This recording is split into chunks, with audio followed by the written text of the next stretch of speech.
to HIMSTalk.ph, the official talk show of HIMAP, the Healthcare Information Management Association of the Philippines.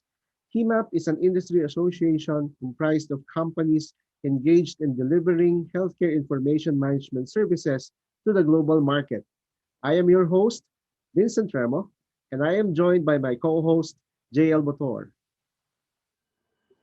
Thank you, Vince. HIMS is short for Healthcare Information Management Services. And in the show, we will be featuring companies who have become part of this growing industry in the Philippine setting.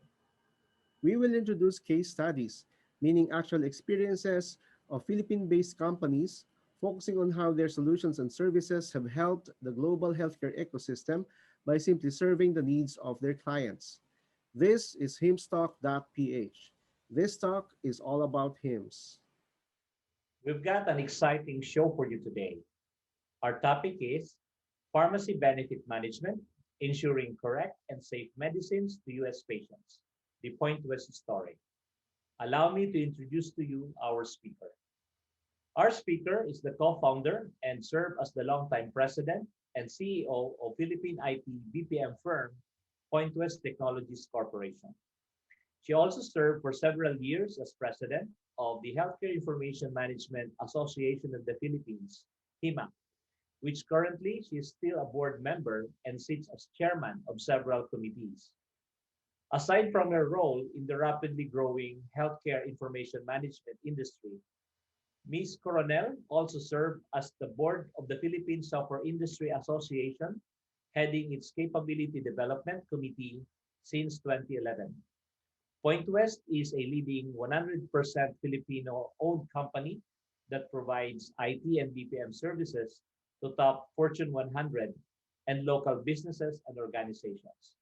The company has a large and growing business unit that handles healthcare information management, one of the largest pharmacy benefit management corporations in the United States, is a client of Pointwest. Ladies and gentlemen, to talk about her first-hand experience on how their company started and grew their pharmacy benefit management services to their U.S. clients, please welcome the Senior Advisor of Pointwest, Ms. Maria Cristina Beng Coronel. So hello to our friends. Um, Let me talk about Pointwest Technologies Corporation. So Pointwest is a 100% Filipino-owned IT BPM services company that has been providing 18 years of service excellence in application management and business process management to clients based in the US as well as Asia Pacific region. We targeted US as a primary market right from the start since the US has embraced offshoring and outsourcing as an offshoot of the Y2K remediation initiatives that required resources unavailable in the US in the late 90s. While Pointwest has been known as a technology company and has been providing modernized IT and digital services and solutions, it has ventured into business process outsourcing primarily focused on the healthcare domain earlier on in its life. A partner in the US raised the possibility of providing offshore services to the PBM client, that's pharmacy benefit management clients, that has been experiencing resource issues. Well, apart from challenges in resource availability, most especially during its peak seasons, the client has to contend with the high cost of service delivery. While we admitted right from the start that we did not have knowledge on PBM processes, expectedly because we don't have PBMs here in the Philippines, the client and our partner were willing to train our licensed pharmacists and data analysts regarding the business processes, the business rules. It should be noted that before we could even start any engagement, our client and partner had to conduct security audit on our facilities and the business continuity plan. Our people and the processes also had to comply with the HIPAA requirements. And so we initially started doing QA work and then moved to less critical processes as part of risk management, then to full end-to-end processes after we have shown our delivery performance evidence through metrics on quality and speed of delivery. So from a team of three, when we started, we had just three, consisting of a pharmacist, a data analyst, and a team lead. We grew our headcount to around 500 FTEs for that particular client as we increased our coverage. We handled the benefit plan setup for each of their clients. We also covered the benefit plan enrollment, formulary management, clinical rules integration, benefit plan testing, claims management, as well as the consumer-driven healthcare. We also had to study and re-engineer the processes to create an efficient workflow with the right work distribution to produce the required outcomes. We assign licensed pharmacists to processes needing clinical knowledge and experience. And having technology as part of our DNA, we naturally integrated tools that increased our productivity and delivery efficiency. Our teams further organized into pods work at the same time zone as our client to mimic the real extensions of their own teams.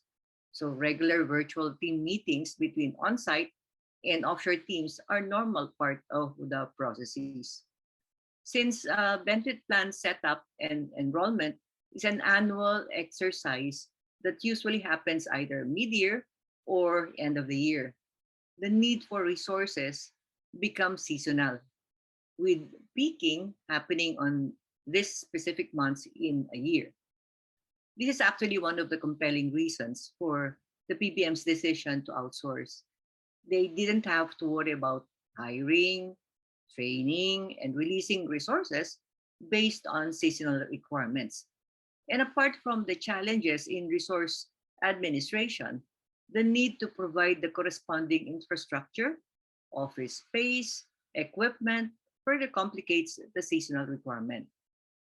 And apart from solving resource challenges for our client during peak seasons, we also help them with integration challenges each time they acquire large clients or merge with other PBMs. We see a lot of possibilities of further improving our services with the availability of automation tools. We are looking at accelerating digital workflow transformation through intelligent process automation. So that in a nutshell is what Pointwest has been providing to our PBM clients in the US for the last 17 years. We help our clients improve the healthcare experience of its beneficiaries through our services and solutions that combine high-skilled talent with the latest digital technologies. So that's it, and I'm open to any questions that you may have. Thank you. Quite an amazing story from three members to 500 for one client. That's quite a feat for any company for that matter. So I was wondering how you came across this first engagement. How were you able to meet the client? Were you in a trade show, or what was the trigger for that? Okay. So for Point West, actually as part of our strategy in terms of reaching out to the market, we have partners, domestic partners in the US and elsewhere. So one of our partners came across this particular opportunity because they were serving the on-site requirements. So they were providing on-site resources, be it nurses, licensed nurses, pharmacists, IT developers, etc. So when this opportunity came, and since the need was really large, they connected with us and asked us whether we wanted that particular engagement. So initially, of course, since we didn't have one experience on PPO, second on the domain itself, so we had to be very transparent with both our partner as well as the client, telling them that we don't have both, but we are well fast learners and we can actually re-engineer and make sure that the processes become efficient in terms of delivering the services required from us. So that's basically how it is. And so, of course, risk management.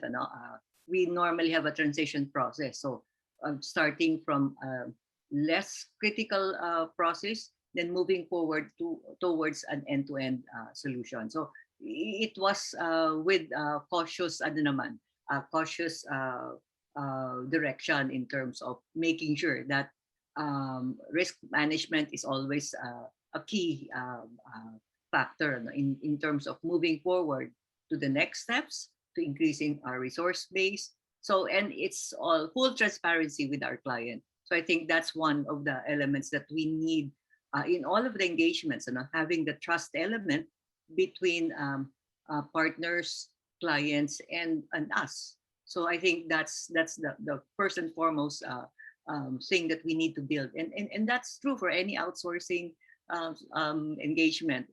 It's a relationship management thing, and I think you would agree because you also have your own clients in the US and Japan and elsewhere.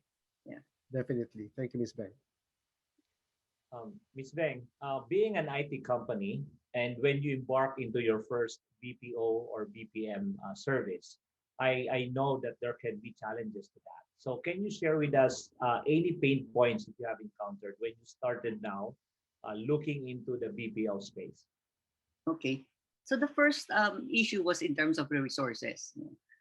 For one, it's looking for licensed pharmacists because that was a need for that particular engagement. So and licensed pharmacists in the Philippines, each pharmacist has his own mindset on where I need to work post graduation. It's either in labs or in the drugstores, etc. So we had to, and we knew back then that this would be a growing industry. So right from the start, we said we need to connect with the academe. And so we had to meet deans of universities and spreading the good news about the alternative the alternative jobs for their graduates.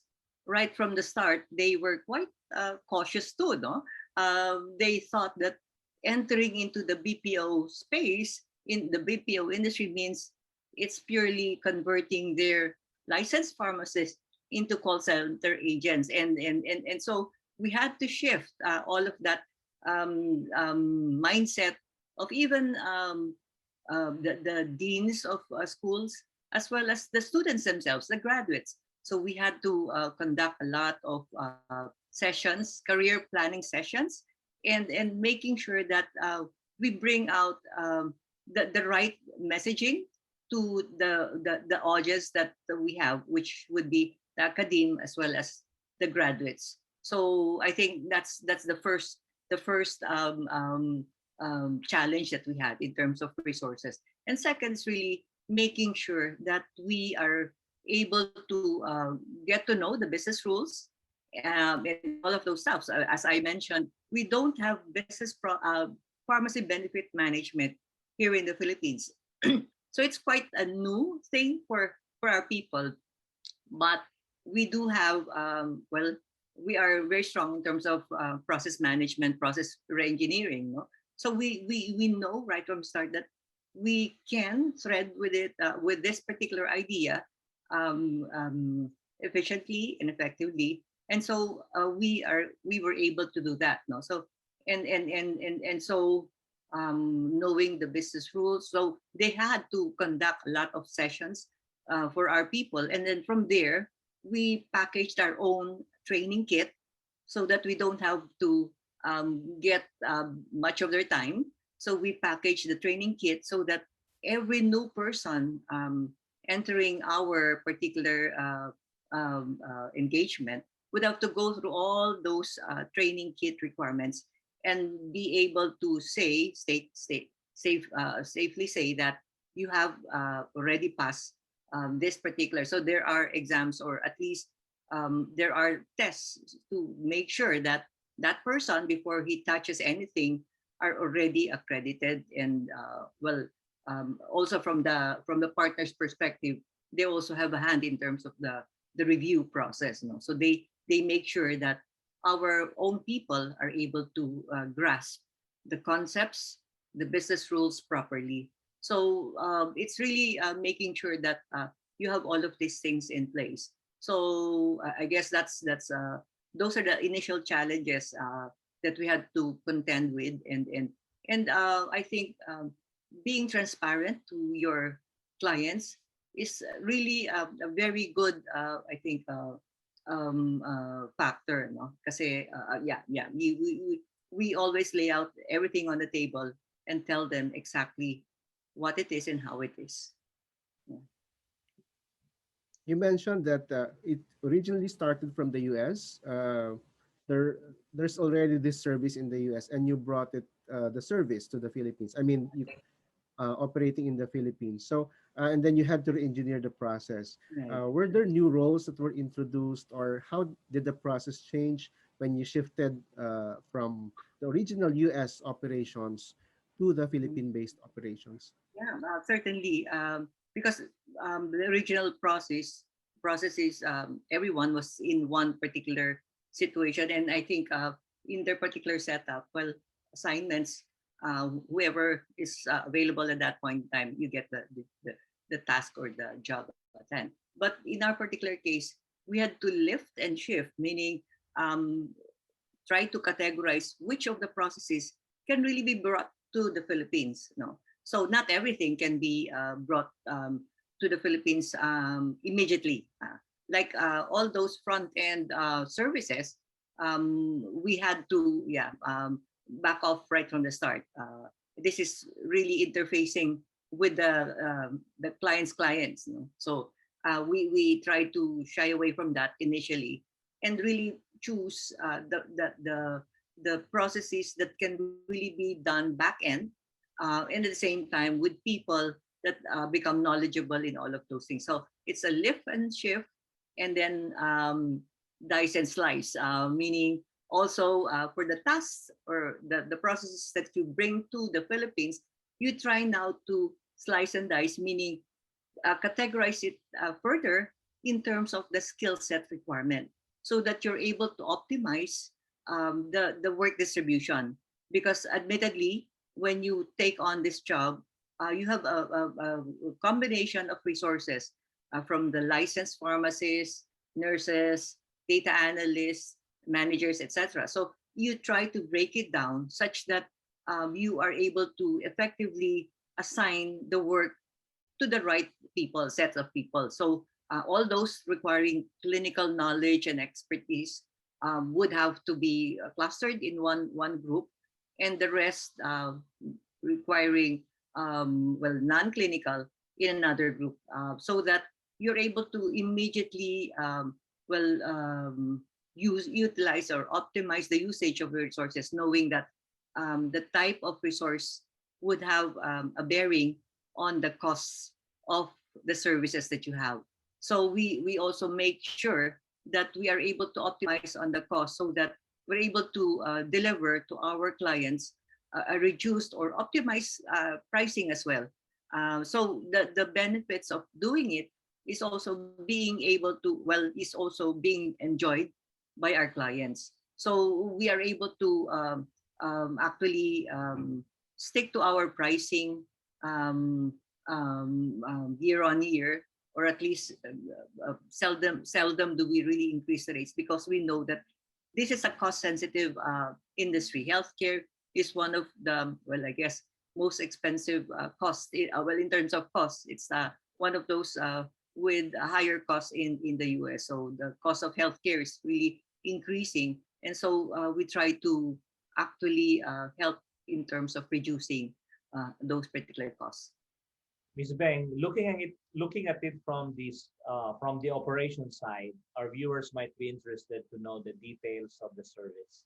So can you describe to us the typical day in the Pointwest office?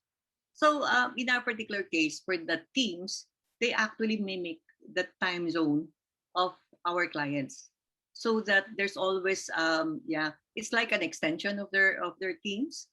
So there would be virtual meetings at the start of the day. When you say start of the day, since the time zone mimicking well results to our people reporting on the night shift, you know. So work starts somewhere 8 o'clock in the morning, in the evening till the following day. So it's a night shift duty for all our people. So that's one. So when they come in, of course, the first thing that they would have to do is really have the Zoom meetings, the virtual meetings with their counterparts in the United States, so that they can establish the priorities in terms of the workload that will be assigned within a day. So workload comes in terms of service requests. So there would be service requests that would be coming in. So we have a funnel for all of these service requests, and try now to segregate the task to whoever is required to work on it. So, and that's why we also have a work management tool, so that we can effectively distribute which ones or which teams would require more workload, or which are the priority. In terms, even in terms of difficulty level, we try to manage it so that efficiency is optimized. So so where service requests come in, and particular, if it requires clinical knowledge, it goes to the licensed pharmacist, and try to check out what exactly would be needed. Would it require clinical rules coding, etc.?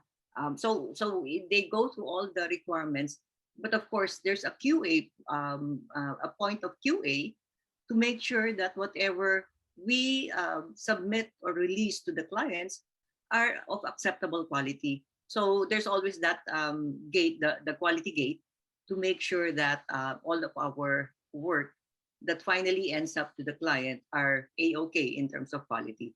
And of course, in terms of delivery as well, the speed of delivery is also important. So in all of these things, we have metrics, because we try to report. We have a report card every month to show them this is how much we have actually completed, and these are the quality levels, etc. So there's a way to gauge you. No, it's not gauging you based on the feeling of the client, but rather it's based on metrics. So which is good, because you cannot compete based on personalities, but rather you have to base it on real facts or data that you have. I hope you don't mind sharing with us your secret sauce. What was your secret sauce in making this typical BPO service something that would be of greater value to your client? Okay. So I've mentioned that technology is part of our DNA. So I think having that technology in place has already brought in a lot of benefits to the engagement, because when our people are faced with those high volume of work, they try to think of bringing in a tool so that they can accelerate the pace at which they can deliver the service. So it becomes inherent into our people that, yeah, instead of just doing their work as it is, the way it is, they try to think of, okay, there's a better way of doing things. And so you have the developers, we in fact have developers assigned to them, so that they can actually craft or package the tool that would be needed. And so our clients have been very happy with this, because we're thinking out of the box. It's not given, well, it's not required for us, because the longer the time that you work at the particular record or service request, the better it is for you, because you are able to bill more. But we said no, efficiency, and we make sure that we bring out the best results and outcomes to our clients. And I think that's something that our clients appreciate. Let me circle back, Ms. Beng, on the question about the resources in relation also to the secret sauce question of wins. So having those resources, doing the same type of work day in, day out, and some of them might, I would assume, is already doing this service for more than 5, or some of them probably more than 10 years. So I would Exactly. like to understand the strategy that the Point West did in basically keeping the interest level of the resources so that they will not be tempted of, looking at the core services of a pharmacist or as a nurse being in a hospital or a pharmacy setting. Okay. Yeah, I think the first step was really crafting a career path within the Pointwest organization, because you have to make sure that there's growth within each position. You cannot just come in and then be clueless on how do I grow? What's the next level of growth? Because even us, every time we get into a new company, how do I get promoted to the next level? What's what? It's not just increasing my pay, but it's increasing the amount of responsibilities. And I think in terms of owning that particular engagement. So I think we had to actually package a plan, a career path for them, and establish the different levels, the different skill set required at each level. And so they are growing with respect to the engagement. So in terms of complexity, in terms of the amount of coverage, or in terms of plugging in supervisory, managerial things or stuff. So you're able to craft a clear competency-based career path for your people. And I think that's very important, because at some point they would really question, so is this something that I would be doing for the rest of my life? And so we have right now, the people that we have started with actually has grown into the organization. They are now managers, and they're actually building more competencies for the lower level people. So I think that's important. It's not just the pay that's important for people, but it's really job satisfaction and making sure that they are part of the solution to things that are problematic in this particular industry. And mind you, when I ask, this is how fully engaged our people are. When I ask, so what is it that you're actually doing? No, I was trying to test it. Well, one of the licensed pharmacists was saying, well, in my job, I make sure that 1 out of 3 Americans are prescribed the right, or are issued the right prescribed medicine at any point in time. So that struck me. No? If you are in that position where you see your role in this entire um, um, um, industry, you know exactly that this particular person is fully committed to the career path and to the engagement. And so it's really making sure that you're able to nurture that particular perspective of that particular person. This service, Miss Bang, you have grown from 3 to 500 over a certain number of years, and I can say that you are quite successful with the U.S. market. But can you see the same opportunity or a similar opportunity with other regions other than the U.S.? Okay, in terms of exactly the PBM engagement, not all ASEAN countries would have similar types of companies. But I would safely say that given the experience that we were able to actually build a practice out of nothing, no domain knowledge, no nothing right from the start, we were able to transform it into a working solution and put in some innovation to make it really well effective and efficient optimization of processes. So I think given that experience, you can actually you can actually have that as your track record that will bring in that particular type of service to the rest of other countries. So for as long as you have the right mixture of skills and you have business process reengineering skills as well as technology skills, I think you can easily capture other types of engagement, even beyond pharmacy benefit management. So it's really gaining that particular, I guess, right to proceed with other types of industries that this particular experience has brought us. So taking it from your last statement, Ms. Peng, so what can you say is the overall impact of Pointwest Pharmacy Benefit Services to the patients, to the pharma industry, to the drug companies, and overall to the U.S. healthcare industry? Okay.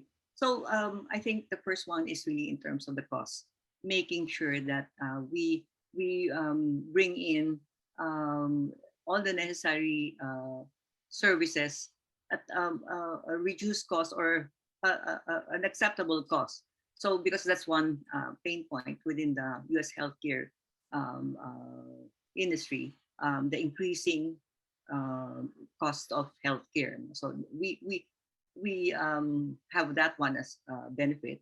Second is really making sure that we are able to provide the quality to the process and quoting the quoting that particular person, the licensed pharmacist that I have, when I asked her what exactly are you bringing into the table, what's your job, and she without batting an eyelash, she said, well, I make sure that 1 out of 3 Americans are issued the right prescribed medicine. So that is a very powerful message. 1 out of 3, because our client actually covers 30% or more of the total community in terms of healthcare. So that is a very powerful message, and I like to quote that because it struck me, no, yeah, if a person does that, truly believes in that, I think you can't go wrong in terms of moving forward. Yeah. Ms. Peng, being a technology company as well, what do you think would be the effect of disruptive technologies to your solutions and services, in particular to this one, to the pharmacy benefit management? Is it a threat or an opportunity? Yeah, actually, it's an opportunity for us because I mentioned a lot of automation can be brought in. So we're moving towards intelligent process automation. So bringing in the RPA tools, etc., so that we're able to efficiently optimize on the workflow. And at the same time, I think that would lessen or minimize the challenges every time there's seasonal requirements, no, where you would need to hire and fire people. It's quite difficult, no. So right now you can have an even Steven set of resources and be able to deliver the same amount of services. So now you would ask, so isn't that killing your business? But certainly not, because there are other areas where you can implement those types of solutions. So it's really making sure that you are able to catch up, or not just catch up, but lead in terms of making sure that innovation is actually brought into your clients' areas. And I think that's what we bring to the table. We normally try to recommend, suggest improvements to the way we do things. And I think this is something that they really appreciate. So it's not killing our business, but it's actually enhancing our business. And so the challenge is making sure that our resources in terms of upskilling and reskilling are properly attended to. So there's never a dull moment in our particular industry, and that's good because that means to say that we're always up and about and making sure that we deliver the right talent, the right technology, and the right solutions to our clients. Wow, we certainly have a lot to talk about, especially if our guest is like Ms. Ben Coronel, whose stature is well noted in the IT as well as in the business process management industry. So I wish we have more time, but I guess that's all we have for today. Once again, we would like to thank our guest, Ms. Ben Coronel, the Senior Advisor of Pointwest Technologies Corporation. Well, thank you too. This has been, I enjoyed this particular talk, and well, more success, more power to HIMAP and to all the things that you do. It's very, well, I appreciate all of the things that you've been doing to our industry. Thank you. In this episode, we got a glimpse on how intricate the US healthcare system is and how a company from the Philippines supported a Fortune 100 client with key BPM services to ensure that a patient visits a drugstore to receive her ordered medicine. A team would work on her eligibility and set up her benefit plan to ensure that she gets the correct medicine based on her insurance coverage, impacting thousands and millions of lives in the United States. The skilled and caring health professionals of Point West have been making this happen for more than 17 years now. Join us again next time for another featured case study. We are your hosts. I am Vincent Tremo. And I am JL Butor. Thank you for joining us, and we hope you'll join us again in future episodes of HIMSTalk.ph. This talk is all about HIMS. Keep safe, everyone. Bye.